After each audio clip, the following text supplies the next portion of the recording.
Muhammad was born on Rabi al-12, 570 CE, in Makkah. His dad passed away before he was born. A Bedouin wet nurse received the baby Muhammad and was tasked with raising him in the wholesome environment of the desert. Muhammad's mother, Amina bint Wahb, took him back when he was 5 years old, but she passed away a year later. Muhammad then visited Abdul Muttalib, his paternal grandpa. After dad passed away when Muhammad was 8 years old, his uncle Abu Talib raised the young Muhammad. He traveled to Syria with his uncle in a trading caravan when he was 12 years old. Muhammad was happy to work as a shepherd when he was younger, but his uncle Abu Talib wanted more for him and got him a job with Khadija bint Khuwaylid ibn Asad, a wealthy widow. Muhammad therefore found himself in charge of a caravan carrying goods to Syria at the age of 25. Upon his return, Khadija was so happy with his handling of the business and drawn to his honorable demeanor that she dispatched her sister to propose marriage. Because Muhammad had been drawn to Khadija, everything quickly fell into place. Their 26 years of marriage were filled with unmatched happiness. Muhammad kept on his business as a trader. His impartiality also bolstered his standing as Al-Amin, the reliable, that he kept becoming more and more interested in public affairs and worked hard to aid the vulnerable, the defenseless, and the impoverished. Muhammad withdrew to the seclusion of a cave on Mount Hira, outside of Makkah, whenever the transgressions of his people tormented him. In an attempt to bring order out of chaos, his spirit attempted to delve into the secrets of creation, life and death, and good and evil there. He developed an intense need for solitude, and each year he would spend the whole month of Ramadan meditating in the cave. First revelation. Muhammad received the revelation on one of these occasions when he was 40 years old. Muhammad received the command to preach in a powerful voice one night as he lay alone in a cave, lost in contemplation. Muhammad woke up trembling and hurried to his home to seek comfort and reassurance from Khadija's gentle touch, which soothed and calmed him. After that, she consulted with Waraka bin Nawfal, one of her relatives. He said that Muhammad had been chosen to be one of God's prophets and that he had received the same divine revelation that reached Moses. First converts. The first person to embrace Islam's veracity was Khadija. Muhammad then shared his story with his close friend Abu Bakr, his adoptive son Zayd, and his cousin Ali. First among his close associates, then among his own tribe, and then in public throughout the city and suburbs, the Prophet began his mission in secret. The Quraysh tribe acted as the custodians of the Kaaba, a valuable asset and source of pride for Makkah. As a result, they were extremely frightened and started to aggressively dislike Muhammad. Hijrah to Abyssinia. The anger of the people of Mecca knew no bounds. Muhammad endured mockery, physical abuse, and the worst persecution. His followers suffered relentless persecution, torture, and repression.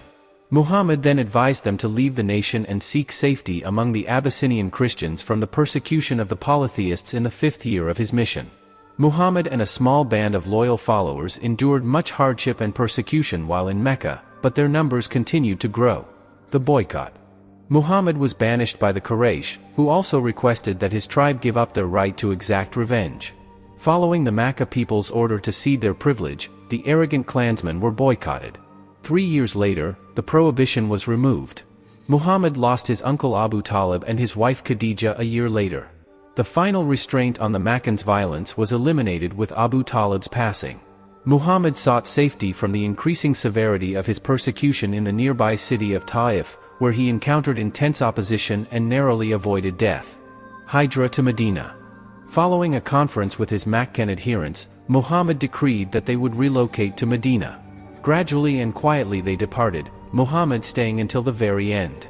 The Quraysh immediately learned of their departure and resolved to kill Muhammad before he could leave as well. As a result, they threw lots and selected 40 men, one from each clan, who swore ominously to assassinate Muhammad. They were to attack at the same time to prevent any one clan from getting revenge for the murder. On the evening of his execution, however, Muhammad and Abu Bakr departed from Makkah.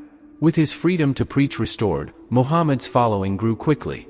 The Muslims could now freely practice their religion and live in accordance with Allah's rules.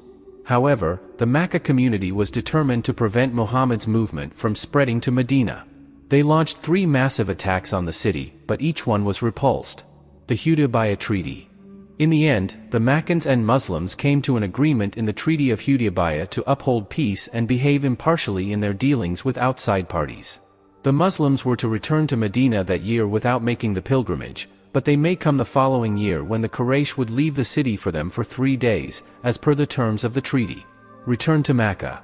The Muslims were not able to terminate this conflict until AH-8, when the Makkans broke their treaty, and they triumphed over Makkah without using any blood.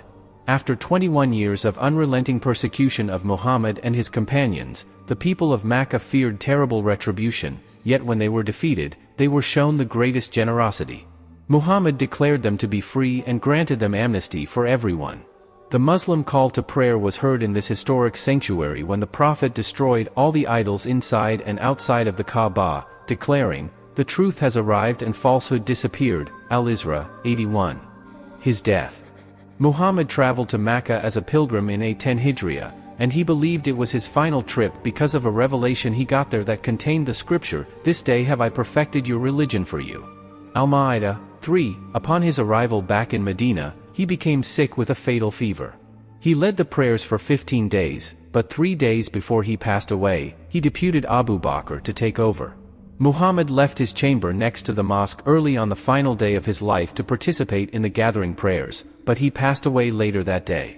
The Prophet of Islam passed away peacefully on Rabi al-12, AH-11, at the age of 63, amid murmurs of forgiveness and the companionship of the virtuous in paradise. Following his passing, his adherents dutifully propagated the teachings of Islam, and in less than 90 years, the light of Islam made its way to China, India, the Caucasus, Spain, and North Africa.